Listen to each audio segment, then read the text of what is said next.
Welcome to another video of true horror stories from the files of Unsolved Ghost Stories. This video will take a chilling look at some of the creepiest high school horror stories ever told, so let's jump right into this suspense-filled video.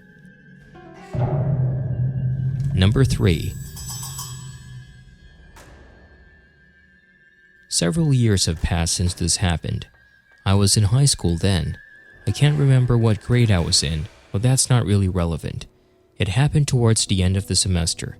My friends and I had planned to play basketball outside instead of class. There was a basketball court right next to our school building, right on the edge of a forest. Even though I have no idea if the school owns the court, we would spend a lot of time there. It's true that people could see us on the court and not in class, but you'd be surprised at how many people didn't care. If I remember correctly, I only got into trouble one time. There were 4 of us playing 2-on-2. We were just getting started when the group of what had to have been 4 or 5 college kids approached us. Right when they got near us, they started apologizing, saying they thought we were someone else. We told them it wasn't a problem. I don't think my friends noticed them until they said that, so it was kind of weird. After that, they walked straight into the forest. In this case, they weren't threatening us or anything, so we ignored them and continued playing. At this point, things took a sharp turn. When our game ended, all of our heads shot towards the forest, and a blood-curdling scream rang out. 2 of us, me included, ran just a little bit into the forest to see what was going on. We saw 2 giant dudes in ski masks jumping a couple of the college kids we were just talking to with baseball bats. Suddenly, one of the guys looked up at us. My heart sank in fear. We all rushed back inside. I really hate to admit it, but we didn't do anything about it. All of us went back to class, making all the excuses necessary to avoid suspicion. I'm still not sure how the school came to know about the situation, but it must have happened. Next thing we knew, the school was on lockdown. Fortunately, nothing would come of the lockdown, but the news would spread over the next few days about what really happened. 1 or 2 of the college kids were hospitalized with pretty serious injuries after a drug deal went wrong. It's not surprising to me considering what I saw that day. As for the guys in ski masks, they were never caught or even identified. Today, I still think about how that could have been us. We could easily have been misidentified as college students and jumped even easier. For the rest of the semester, I can't seem to shake the image of that guy in a ski mask looking up and making direct eye contact with us. Everything that happened was basically talked about throughout the semester.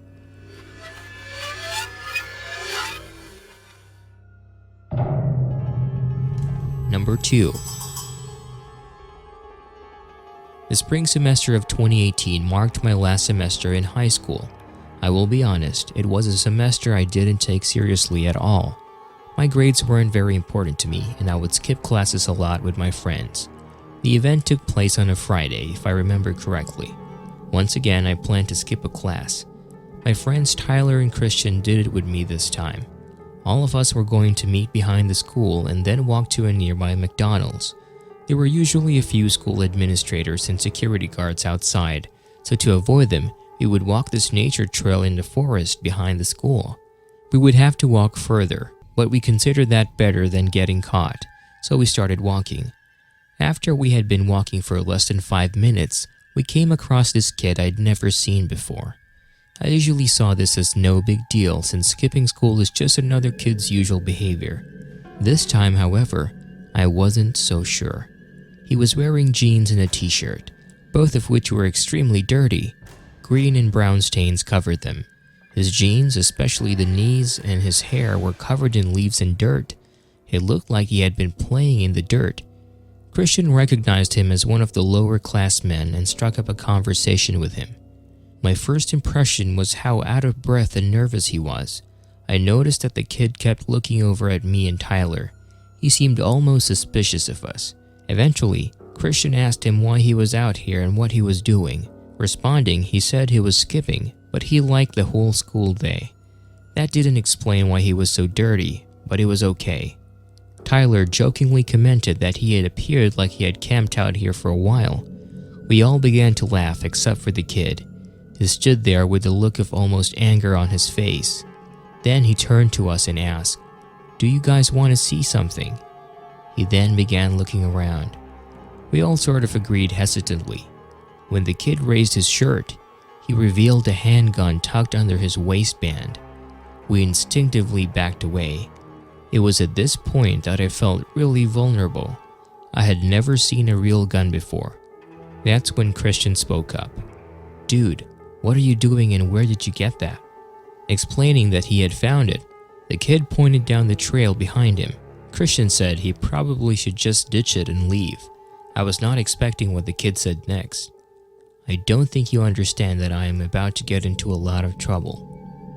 His way of saying it was extremely unsettling.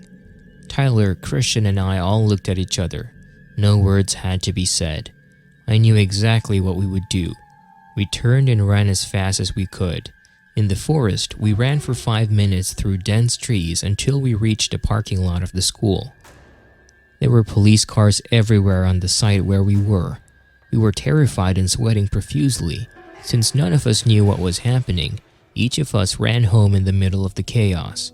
Later, we learned what had happened.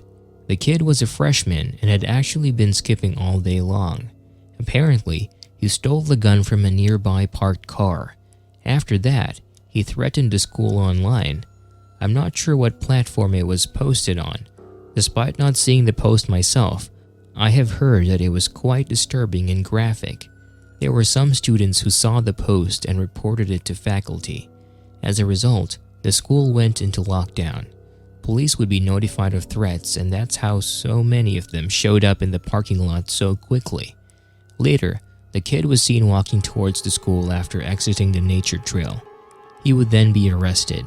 Many people believe the kid hadn't been taking his medication for a week or so, and that's what caused him to do what he did. To be honest, I have no idea what caused him to do what he did. It might just be rumors.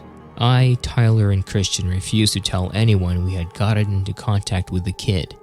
All of us agreed not to get entangled in this mess. Looking back, based on what I now understand about the kid and the threats he made, we were all in serious danger at the same time, though a part of me feels like we stopped him. Who knows if the school could have responded in time if we hadn't slowed him down. It is still an experience I wish I hadn't had to endure.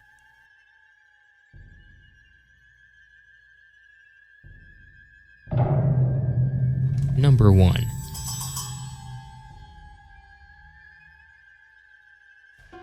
I was in high school when this happened. During that time, one of my good friends and I were involved in a school play. We volunteered to work one of the night shifts to help set up since there was a lot to be done. The school had given the job to an older janitor, and we knew he would appreciate the help. It was about 8 p.m. and the school day had long ended. My friend and I were setting up inside the school auditorium together with the janitor. We eventually had to use the bathroom. We exited the auditorium and walked down the hallway. The hall was somewhat isolated from the rest of the school, so it was rarely in use even during school hours. I would usually only use it if I had to use the specific bathroom. Anyways, the hall contains a door to a closet that holds the school's security camera monitors as well as cleaning supplies. But like the hall itself, the closet is almost useless. The school was equipped with multiple security cameras around the building, but they were never used. In that case, the doors were always kept closed, but we noticed that they had been left slightly open on our walk down the hall. Not enough for us to see inside, but enough for us to notice. I mentioned all this because as we approached the bathroom and passed the door, one of the school cameras on the ceiling was on. As the small red light began to blink more disturbingly, I could clearly see it. As we walked, the lens was always facing us, like it was just slightly moving with us. My friend and I talked about it in the bathroom. She hadn't noticed it, but she agreed that it was creepy. At this point, we were a bit freaked out. I, my friend, and the janitor were the only ones in the building as far as I knew. It was decided to take a different route back to the auditorium. At the auditorium, we told the janitor what had happened. I was hoping he would mention something like how another janitor came in to man the cameras for whatever reason during the night. No, as we told him, His face grew into one of a genuine concern. As a result, he suggested we go check it out. That was the last thing I wanted him to say, but we decided we didn't want to let him go alone, so we started heading over there together. We noticed when we got closer to the door that it was now completely closed, and when we reached it and tried the handle, we realized it was locked. The janitor knocked on the door, but no one answered, even though he had a key. Now that he had seen the hallway cameras in action, he opted instead to call the police. Upon returning to the auditorium, we waited for about 10 minutes until 2 officers arrived. While my friend and I waited in the auditorium, the janitor showed them to the closet. After barely a minute, we heard yelling followed by gunshots coming from down the hallway. It was the first time I had truly felt as if I was in danger. We were both frozen in fear. We didn't know what to do, so we did nothing. We just sat and listened. Suddenly, footsteps ran towards us. Thankfully, it was the janitor. We were told everything was fine, but we had to leave right away. We tried to get more details from him, but he wouldn't provide any. We were led to a back exit, where we got into our cars and drove home. It was terrifying. Everything felt surreal. I had no idea what to make of everything, but later I would find out. As it turns out, a man in his late 40s was living in the closet. When the police opened the door, they found him sitting in the corner holding a firearm. Of course, they had to defend themselves, so shots were fired. The man in the closet was hit, but he did not sustain any life-threatening injuries. Police detained him while they waited for an ambulance. Apparently, the man was able to get a key to the closet, and it looks like he spent the entire day and night in there. Since he had access to the cameras, he was able to see what was going on in the school even during school hours, and the janitors don't really use that closet, so the man was able to remain undetected for so long. For how long? To be honest, I don't like to think about it too much. So far as I'm aware, the motives of the guy were never discovered by the police, because he was just homeless and looking for a place to stay. But it's also possible he had worse intentions. The guy had a gun, but again, it's not really something I like to think about. After that, I never looked at my school the same way again. Luckily, I moved the following year and changed schools.